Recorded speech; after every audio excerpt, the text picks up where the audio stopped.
Do you ever look back and think to yourself, how did I get here? What life choices led me to being the person I am today, getting me to this exact place at this exact time? How different would the world I'm living in be if I made this choice instead of that choice? I present to you the chaos theory. So, what exactly is the chaos theory and how is it related to the story I was telling you just now?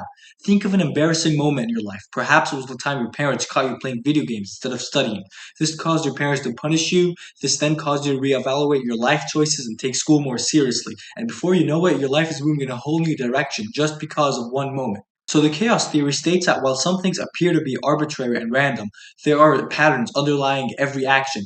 There is math used to calculate the deviation of outcomes with different initial conditions. One very popular example of this is the triple-double pendulum. Let's look at a model of three double pendulums that have almost but not exactly the same initial conditions. When we set this model into motion, you can see that they behave in similar fashion at the beginning, but over time their motions start to deviate, and eventually we're looking at completely different motions. Remember how I said earlier that one small detail can completely reorient everything over time? The chaos theory is applicable to so many things, not only in our personal lives, but also in broader and more globally impactful situations. Let's say you're working on a physics problem and you forget a negative sign.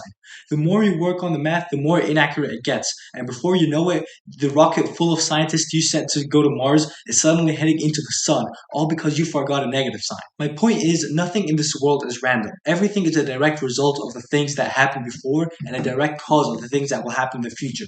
Everything, from the direction you turn your head down to the position of a single grain of sand, will have a significant impact on the future. So remember this next time you do something bad, like playing video games instead of studying, or waiting till the last minute to submit a video for the breakthrough challenge. What will be the outcome of this? Will this improve your life or be a detriment to it? Always make these little calculations no matter how insignificant to avoid making bad decisions and make good ones instead.